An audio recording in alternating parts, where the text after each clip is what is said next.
These are the stories making the headlines in the Hot 7 Nightly News. The National Council on Public Transportation is looking into claims made by a woman accusing 2 minibus drivers of threats and intimidation. The mother of slain St. Lucian, Botham Jean, is expressing satisfaction with the latest rulings in the ongoing murder trial of Amber Geiger. The incidence of teenage pregnancies among students on island is said to be on a noticeable decline, but myths surrounding sex continue. We have the details of these stories and much more coming up.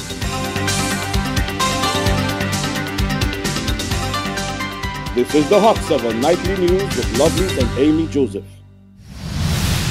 It is Wednesday, the 9th of January 2019. Welcome to the Hot 7 Nightly News, also being simulcast on Kiss FM 105.5 and 105.9. I am Lovely St. Amy Joseph. Thank you for joining us. The President of the National Council on Public Transportation, Godfrey Ferdinand, is looking into claims made by a woman accusing 2 minibus drivers of threats and intimidation. The claims were made in a video which was posted to social media on Tuesday and has since become a trending talking point. Rochelle Gonzalez reports. I boarded a Grizzly bus and I asked, waiting for it to pull, a young Syra boy, school child was coming. So I asked the driver, chased him, like doing like, so I said, driver, but why are you not picking up the little boy? Because he's going to be late for school. The driver will hand me back my money. So I said, but driver, I didn't ask you my money. I just asked, oh, the other bus driver will take him out.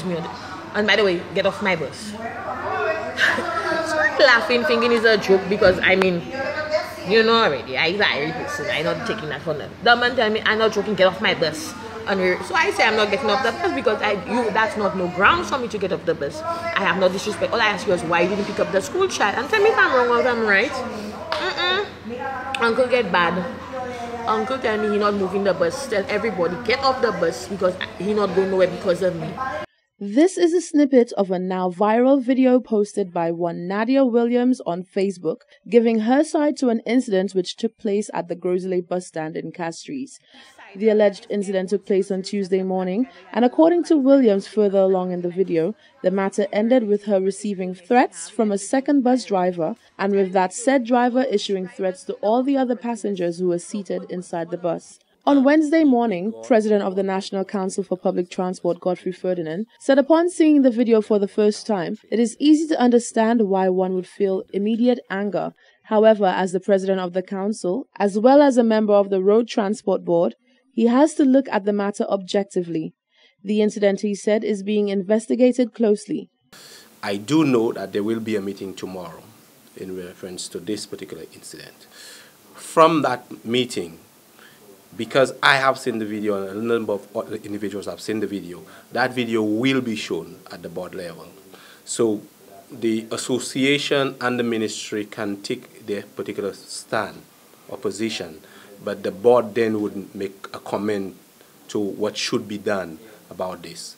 Because, and what I can say too is that we will not just make a decision just by watching the video. Obviously, we'll bring in the parties, we'll bring in witnesses to see what happens. Because, yes, a video could really sound disturbing, and when you hear what actually started that, it could cause you to think otherwise. So I'm hoping that's the situation. If it's not that situation, obviously the ministry and the Road Transport Board would have to take some decision in reference to suspension and so forth. Ferdinand said the accusations made by Williams are indeed serious, and so more information is needed to get to the bottom of it, especially since the accused is known for his kind and friendly demeanor.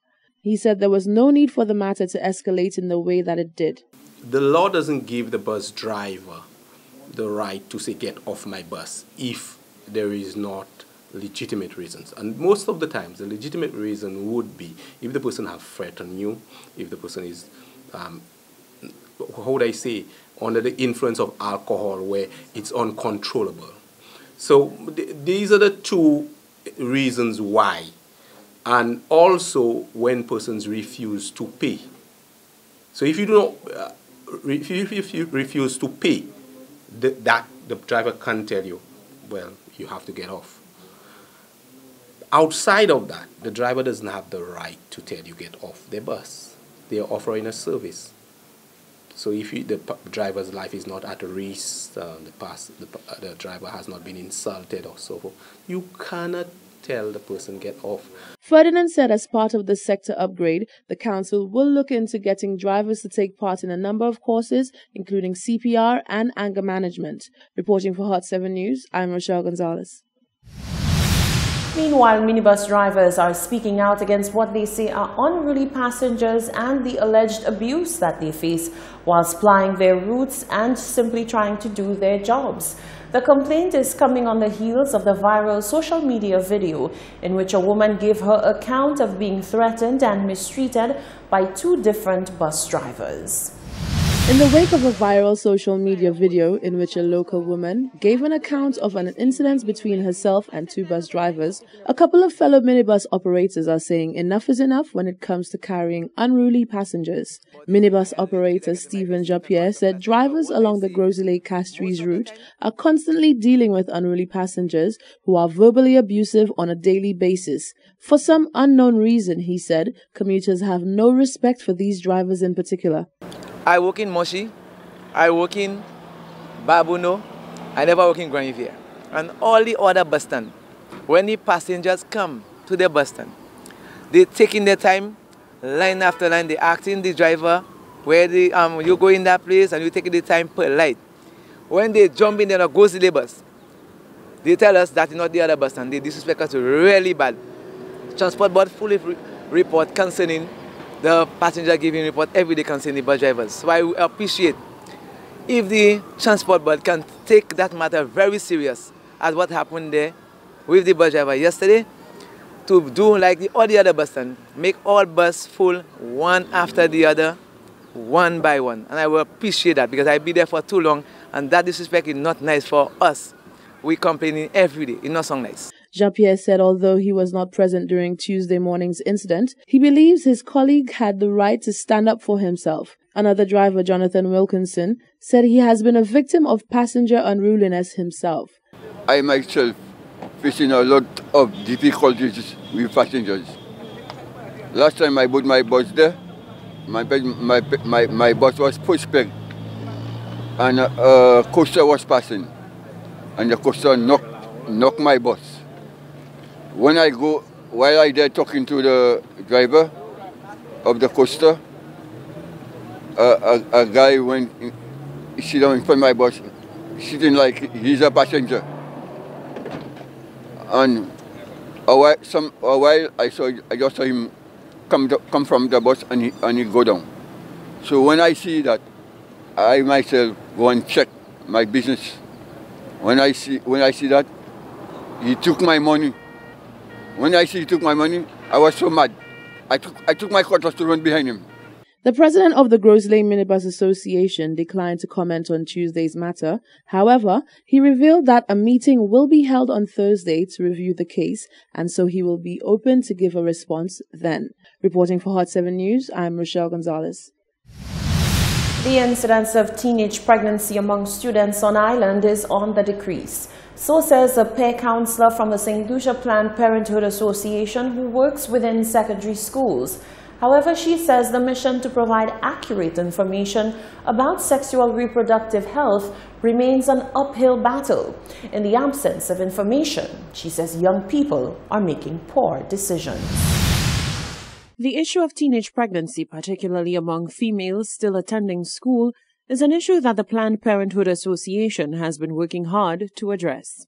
The association says there has been a great measure of success. This is primarily because of its peer education program, which is functional throughout the 24 secondary schools on island. Patricia Bissett Modest of the St. Lucia Planned Parenthood Association works hands-on with teens and says the successes are indeed notable. We teach them different things, but sometimes, they want to go and experiment. I have noticed the teenage pregnancy has gone down in most of the secondary schools. And I am very thankful that most of them are taking in and they are practicing what was taught to them at the school.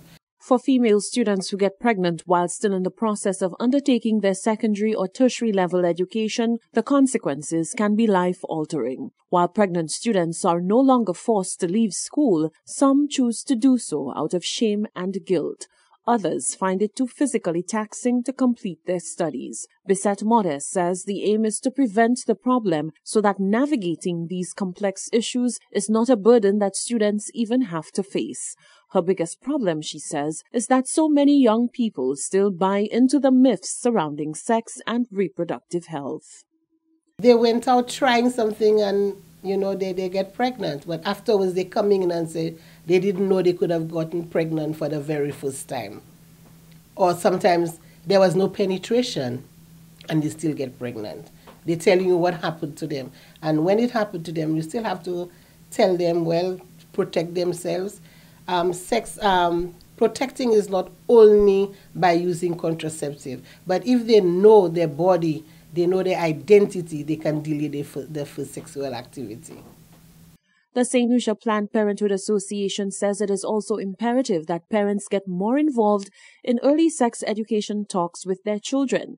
Teenagers are also being called upon to arm themselves with facts about sex and its consequences before engaging in any sexual activity. Collectively, the association says we can keep the momentum going as it relates to further reducing teenage pregnancy.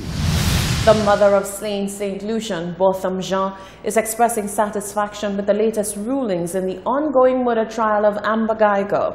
On Tuesday, a judge overseeing the fired Dallas police officer's murder trial issued a gag order preventing attorneys in the case from speaking publicly about the September 6 incident. One day after the judge overseeing Amber Geiger's murder trial issued a gag order preventing attorneys in the case from speaking publicly about the killing of St. Lucian Botham Jean, the 26-year-old's mother has shared her thoughts on the matter to Hot 7 News. Jean explained that she fully understands that the gag order is procedural. She continued on to say that it is to limit exposure of the evidence and to prevent any contamination of the case. It's to protect both sides. So I do not have much of an issue with it. In fact, I don't have an issue with it. I'm actually supportive of that gag order that was imposed on both the prosecution and the defense. Because what I ultimately am looking forward to is to have a trial in the shortest possible time. So anything that would limit contamination and cause that speedier trial is what I'm looking forward to. So I'm quite pleased with the order that was imposed by the court. Jean said so far she is pleased with the progress of the case. We know that there was a slight delay when it came to the grand jury hearing. But again, understanding the U.S. system, it was opportune for it to happen at that time. In addition to that, I prefer thoroughness, that the investigation is thorough rather than that it's rushed and there are missing parts. So, so far I am pleased with the progress that the DA's office is making, and I must tell you that the DA's office also keeps me abreast of any developments. There are certain things that I cannot speak about, but I am kept abreast of developments through the DA's office as well as through my own civil attorneys.